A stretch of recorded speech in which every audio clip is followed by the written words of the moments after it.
All right, so let's take a look at some of those graphs that are going to be a little bit more difficult that I see a lot of students struggle with throughout the few years that I've been teaching this. Well, I want you guys to go ahead and try to pause this video and actually try graphing y is less than negative x. Okay, so here we go. Y is less than negative x. First off, I know that if I were to look at it in mx plus b form, right? I know that mx plus b, this is an equation, this is an inequality. We'll get to that in a second. But first off, where's my y-intercept? A lot of students get stuck there. Remember that I could write plus 0 here, we just don't normally do that. So my y-intercept is 0. That means it's right here at the origin. And then my slope here is a negative 1. And if my slope is a negative 1, that could be either negative 1 over 1 or 1 over negative 1. Either way, I should have a positive, but negative slope, right? So if I start at my y-intercept, if I go up 1, then I must go negative 1. So up to rise 1, run a negative 1, and so on and so forth in this direction. We like to make our graphs nice and pretty, so I'm going to go pretty much all the way through the graph. If I went down 1 to rise negative 1, then I have to run a positive 1, right? And so that would get us here. I'm going to do my arrows, and now I need to ask myself, is this going to be a dotted or a solid line? Are the solutions included in the graph or not included? And that comes from whether or not it's equal to. I have just y is less than, not equal to, so those solutions on the line, those are not solutions, they're not included. And so we do a dotted line to show that everything on the line is not a solution. And then we just say, okay, do I shade below? Are my solutions going to be down here, or are my solutions going to be up here? Well, less than, y is less than, would mean that it's going to be shaded below the line here. So everything below the line would be down here. Okay, if you were to list two solutions here, again, you should try to list two solutions. I'm just going to go with two random ones. Let's go with a negative 10, 0. I like that. That one's nice and easy. And then I can go negative 2, negative 2. How about right there? That works as well. All right, let's try the next one. All right, here I have y is greater than or equal to 4. Go ahead and try it. All right, y is greater than or equal to 4. If you tried this one, got stumped, remember the two things that we taught a while back, which were Hoy and Vux.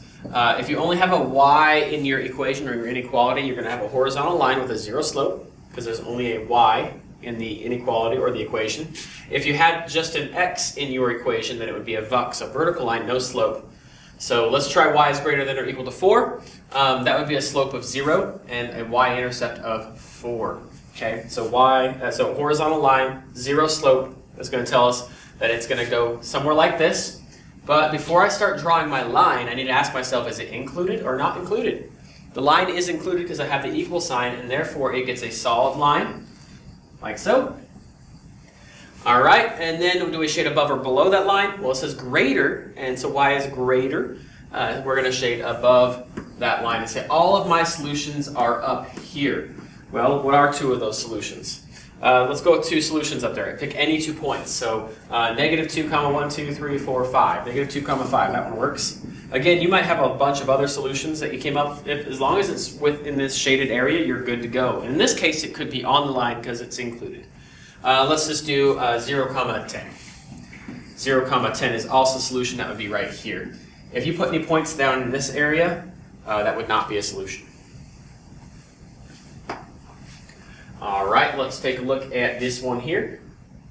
We have y is less than or equal to a negative 1. Let me see here, I think I missed it.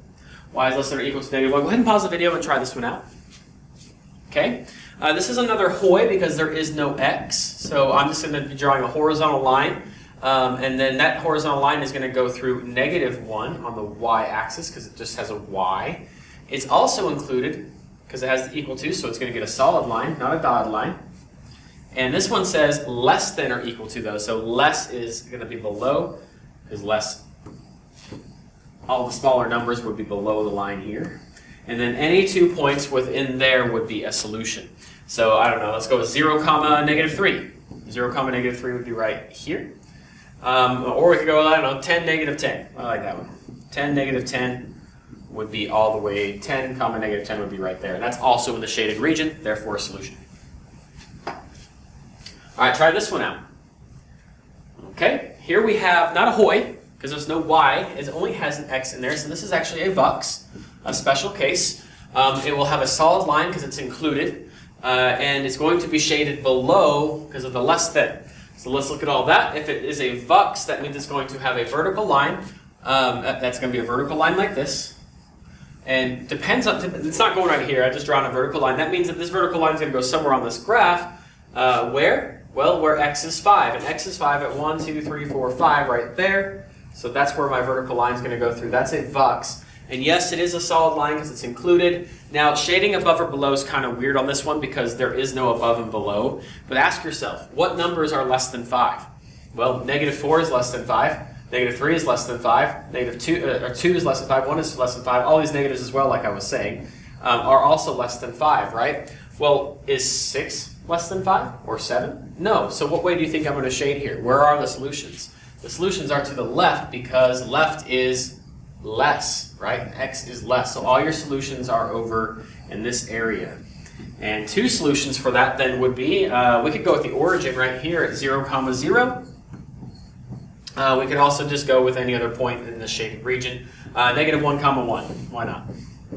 Again, you might have a number of other solutions. You could go -2000, 0, right? It might not even be on the grid here, but as long as it's in the shaded region.